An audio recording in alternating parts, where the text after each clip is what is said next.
Que a graça e a paz de nosso Senhor e Salvador Jesus seja contigo. Mais uma série desse canal. E agora vamos meditar no livro de Mateus, no capítulo 4, onde fala da tentação de Jesus e também da vocação dos discípulos. Desde já eu agradeço a sua presença e peço que você curta, compartilhe, porque esses são os métodos de tornar o canal relevante na plataforma do YouTube e assim a gente conseguir propagar o Evangelho por meio também desta plataforma. E também que você comente, dê sua opinião, o que você achou da reflexão, do estudo deste dia. Mateus capítulo 4, a partir do verso 1, eu vou ler até o verso 11, depois a gente começa os comentários. Mateus capítulo 4, do verso 1 ao 11, diz o seguinte: A seguir, Jesus foi levado pelo Espírito ao deserto para ser tentado pelo diabo. E depois de jejuar 40 dias e 40 noites, teve fome. Então o tentador, aproximando-se, lhe disse: Se és filho de Deus, manda que estas pedras se transformem em pães.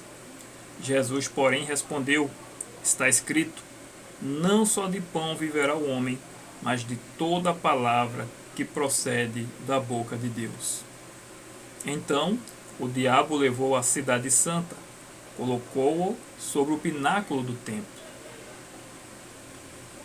e lhe disse: Se és filho de Deus, atira-te abaixo, porque está escrito: Aos seus anjos ordenará a teu respeito que te guardem, e eles te susterão nas suas mãos, para não tropeçarem em alguma pedra. Respondeu-lhe Jesus: Também está escrito: Não tentarás o Senhor teu Deus. Verso 8: Levou ainda o diabo a um monte muito alto, mostrou-lhe todos os reinos do mundo e a glória deles. E lhe disse: Tudo isto te darei se, prostrado, me adorares. Então Jesus lhe ordenou: Retira-te, Satanás, porque está escrito: Ao Senhor teu Deus adorarás, e só a ele darás culto. Com isto o deixou o diabo, e eis que vieram anjos e o serviram.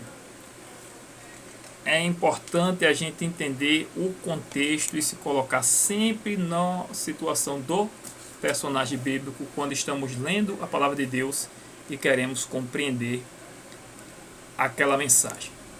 Aqui Jesus estava 40 dias e 40 noites em jejum. E o tentador vem com toda a sua artimanha, já lançando dúvida na cabeça de Jesus, já que ele estava ali sem comer, aguardando do Pai a provisão devida. Então veja, desde o céu, o inimigo de nossas almas tentou vencer Jesus, mas sempre foi derrotado. Ao assumir a forma humana, Satanás, covarde como é, tentou destruir o plano da salvação quando Jesus nasceu, quando ele ainda era um bebê inofensivo, como vimos no capítulo 2 de Mateus. Após o batismo nas águas, Jesus foi levado pelo Espírito Santo ao deserto. Ali deveria ser fortalecido na oração e no jejum, a fim de salvar a raça caída e resistir às ciladas e tentações do diabo. E foi exatamente o que aconteceu. Satanás se aproveitou da situação de fragilidade de Cristo e achou que ali poderia derrotá-lo, assim como derrotou Adão no Éden.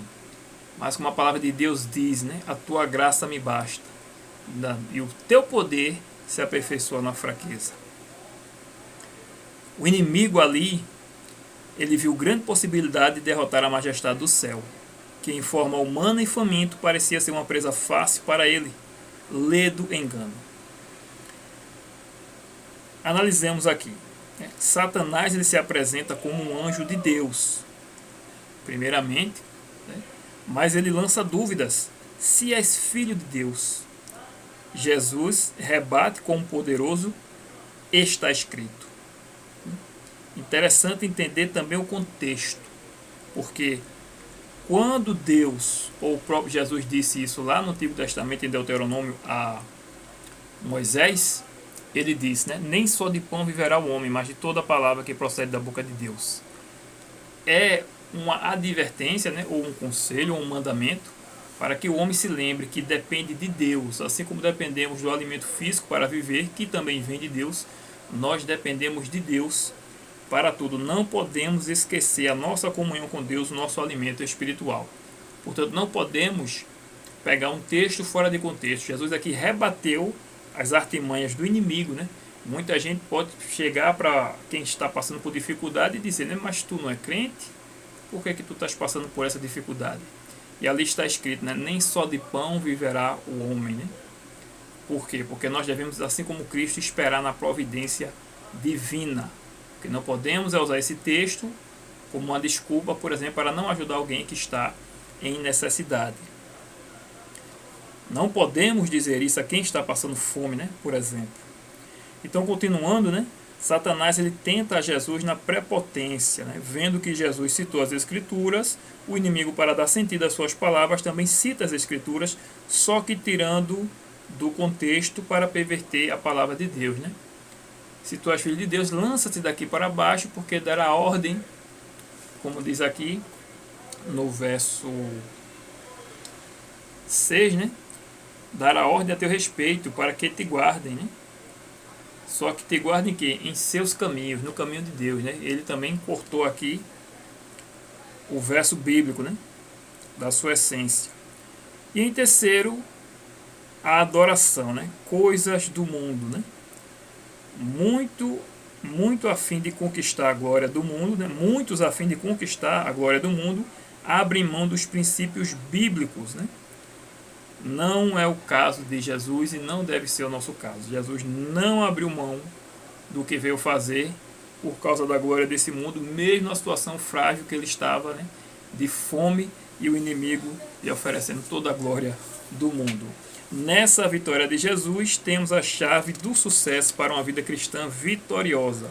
Comunhão com o Pai, o Filho e o Espírito Santo, por meio da oração e do estudo bíblico, e também do jejum. Precisamos disso para vencer as ciladas e tentações do diabo. O jejum é fundamental na caminhada cristã. Se vencermos a fome e a vontade de comer, em Cristo Jesus venceremos toda e qualquer tentação, todo e qualquer pecado. Esse relato me lembra também os momentos de privação, né? Como já referido antes, né? Se tu és filho de Deus, por que estás sofrendo assim, né? Por que tu não estás prosperando, né? Muitos acusam um irmão que está passando dificuldade com a mesma acusação do diabo, né? E a resposta que damos é: nem só de pão viverá o homem, mas de toda a palavra que sai da boca de Deus. Assim como os jovens na fornalha de fogo, né? Que disse a Nabucodonosor: se Deus quiser nos livrar, nos livra. Se não, fica sabendo que não adoraremos os teus deuses nem as tuas imagens de escultura. Então, se Deus quer me tirar dessa privação, dessa necessidade de hoje, Ele me tira. Se não, fica sabendo que eu não vou adorar as coisas do mundo. Aleluia. Versos 12 ao 17. Ouvindo, porém, Jesus que João fora preso, retirou-se para a Galiléia, e deixando Nazaré foi morar em Cafarnaum, situada à beira-mar, nos confins de Zebulon e Naftali, para que se cumprisse o que fora dito por intermédio do profeta Isaías: terra de Zebulon, terra de Naftali, caminho do mar além do Jordão, Galiléia dos gentios. O povo que jazia em trevas viu grande luz, e aos que viviam na região e sombra da morte resplandeceu-lhes a luz. Daí por diante passou Jesus a pregar e a dizer: arrependei-vos, porque está próximo o reino dos céus. Nada na vida de Jesus foi por acaso. Ele recebia a sua agenda do dia diretamente do Pai. Interessante também o verso 17. A tônica da pregação de Jesus era: arrependei-vos, porque está próximo o reino dos céus. Jesus mostrou que Deus é um Pai amoroso, que sempre está ansioso para nos dar boas dádivas. Mostrou que o Pai nos ama, mas não nos paparica. Devemos nos arrepender de nossos pecados e nos voltarmos para Ele. Ninguém vai herdar o reino dos céus vivendo do jeito que quer, mas fazendo a vontade de Deus, buscando pureza e buscando santidade. Versos 18 ao 22, caminhando junto ao mar da Galileia, viu dois irmãos, Simão, chamado Pedro, e André, que lançavam as redes ao mar, porque eram pescadores. E disse-lhes: Vinde após mim, e eu vos farei pescadores de homens. Então eles deixaram imediatamente as redes e o seguiram. Passando adiante, viu outros dois irmãos, Tiago, filho de Zebedeu, e João, seu irmão, que estavam no barco, em companhia de seu pai, consertando as redes, e chamou-os. Então eles, no mesmo instante, deixando o barco e seu pai, o seguiram. Temos aqui o chamado dos discípulos. No livro de Lucas, temos no capítulo 4, temos o que Jesus havia feito antes da escolha dos discípulos.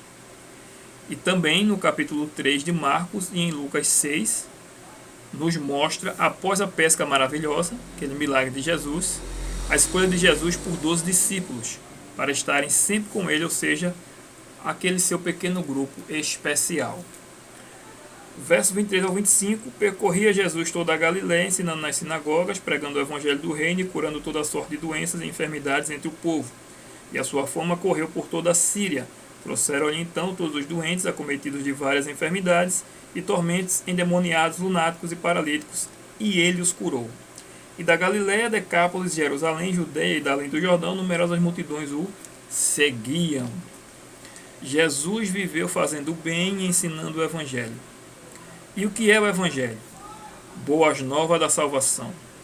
Por que boas novas da salvação?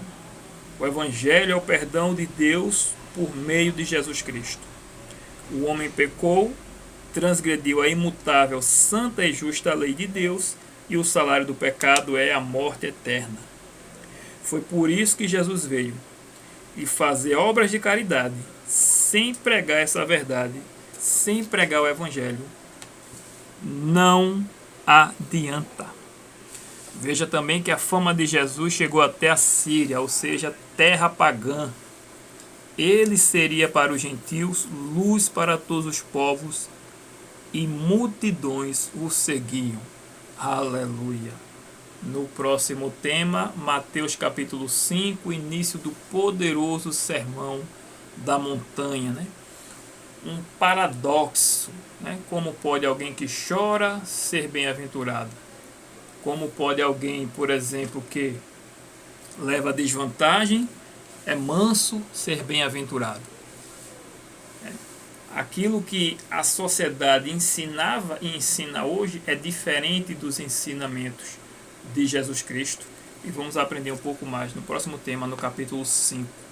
Que você curta, compartilhe e que você também comente o que você achou e também que você ore também por mim. Se tiver algum pedido de oração, que você deixe aqui abaixo nos comentários.